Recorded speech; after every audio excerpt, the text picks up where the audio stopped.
Si toi aussi tu as vécu des expériences difficiles et que cela t'empêche d'avancer dans tes projets de vie, projets professionnels, mais que tu n'as pas envie de lâcher l'affaire, tu veux savoir comment gagner en confiance en toi, tu es au bon endroit.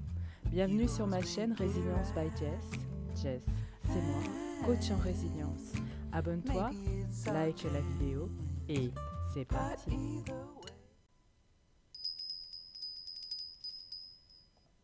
Bonjour, bienvenue dans ce podcast à la voix de l'équilibre. L'objectif, reprendre son pouvoir en réintégrant les clés de la confiance en soi. Pendant 3 mois, je vais te proposer des vidéos pour poser des fondations solides et sûres pour aller de l'avant et poser ton énergie, que sont tes émotions, dans tous tes projets de vie et professionnels. Parce que rien ni personne ne peut ôter ta valeur. Je suis Jessie, ta coach en résilience personnelle et professionnelle. Sois la bienvenue. On y va?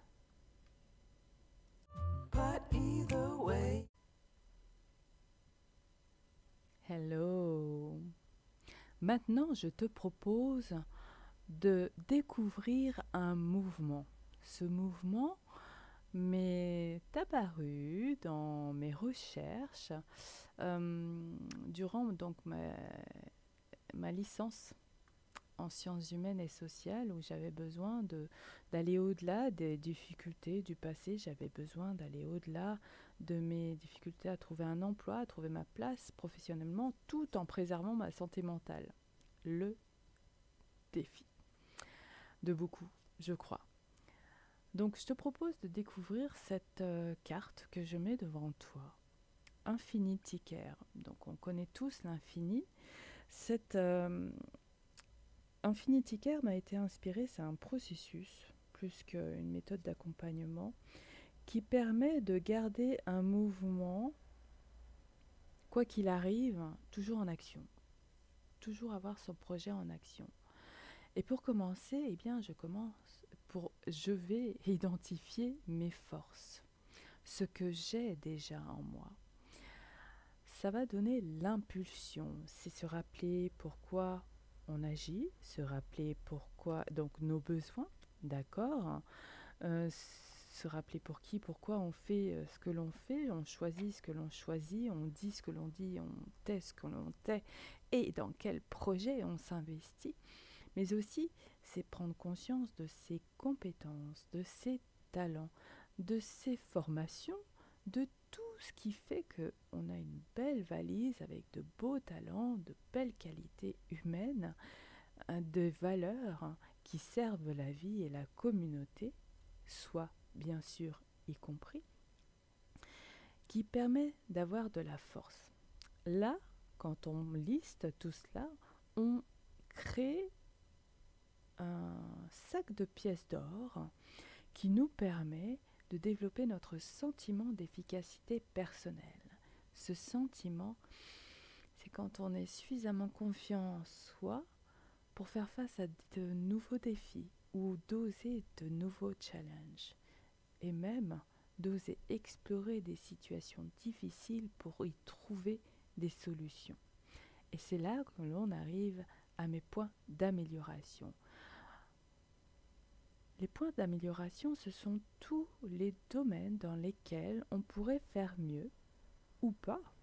Il y a aussi du bon à identifier, à accepter que on n'est pas tous doués en comptabilité. Hein. On n'est pas tous informaticiens ou pas encore. On n'est pas tous codeurs. On n'est pas tous doués en psychologie ou en santé mentale. Et on fait appel à sa coach. Non, on a tous des points, des domaines qui nous serviraient dans nos projets, ou alors il y a des blessures parfois du passé qui nous empêchent d'aller de l'avant et qui ont besoin d'avancer, d'évoluer, d'être améliorées. Cela nous permet de revenir à des faits. On nettoie toute la partie émotionnelle, d'accord? Et on arrive à se rappeler que l'on a des forces, donc que l'on est efficace personnellement, que même si on n'est pas les plus beaux, même si on n'est pas les plus intelligents, les plus forts, on a des talents et on peut les mettre en action dans nos projets, dans nos relations, que ce soit de vie ou professionnelle. Et on peut arriver à quelque chose de factuel, un plan d'action, avec petit a, petit b, qui, quand, quoi, comment, où, pourquoi je fais ça, qui peut m'aider.